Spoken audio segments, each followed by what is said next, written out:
This video will cover updates included in 1.22 of the firmware from our website. You can go to Software, Vision Sensors, and you see here is the PC software for VISOR that's updated. And here you have the firmwares for all of the various versions of VISOR. So let's launch the software. You can see it's 1.22. It's got 19 and 18. The new features in 1.22 include OCR and the Code Reader Advanced. So I opened up an Advanced. We used to have this only in the professional version, and now you have optical character recognition in an inexpensive form factor. It's even available in the V10 code reader.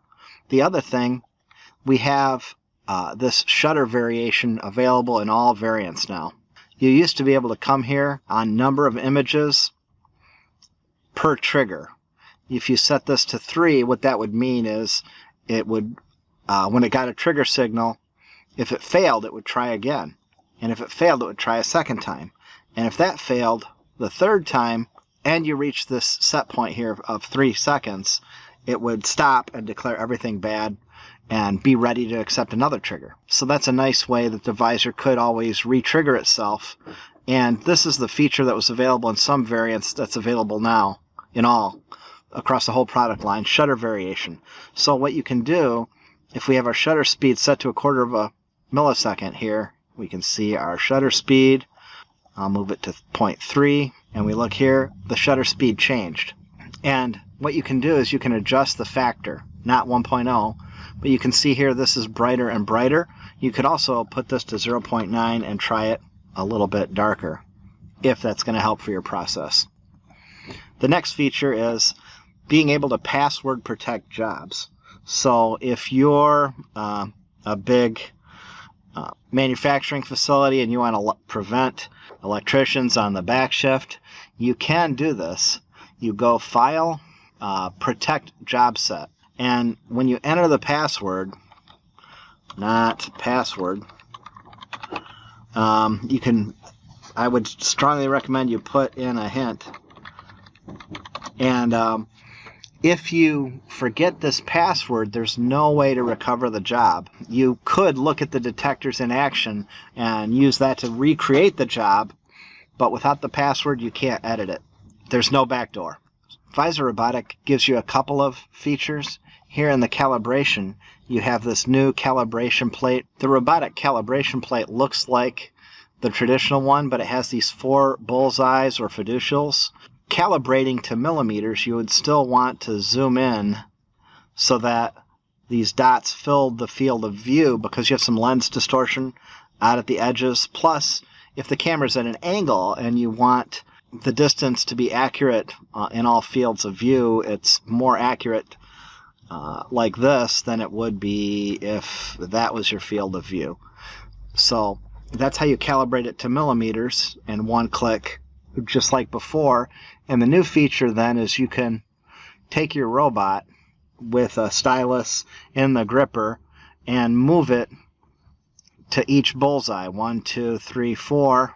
And if you transmit from the robot to the camera those coordinates, then the camera will be calibrated to robot coordinates. You don't just get the delta, you get actual robot coordinates in millimeters. And if you do want the delta, that's an easy configuration change in the camera. The second major thing in the robot camera is in the alignment, we have this gripping space tab. So if you're trying to pick up these Pac-Man off a conveyor, you can see here in picture 1 that they're packed tight together. So depending on the orientation, the gripper may not fit. And in these 2 images on the right, which of these 3 is it going to find, and how do you prioritize them? With gripper space check, you can actually prioritize them. You could look at this from right to left, and you could check to make sure that there's enough space on the left and the right. And if you need to check for a much bigger space on one end, for example, if there's an air cylinder with a pin that requires more room, you can size the area that you check for gripper space. Saving the one with the most wow factor for the end, we have a UR cap. Universal Robots has this plus section on their website. You can find VISOR robotic under accessories. So what the UR cap gets you when you just load it from a memory stick into your robot, you get a wizard. And when you run the wizard, it steps you through the process of calibrating the camera to robot coordinates in millimeters, not just offset. So after you've gone through that wizard, you also get 3 tags in the robot, X, Y, and angle, that you can use in your programs. And the 4th thing is you get a live image from the camera right on the teach pendant.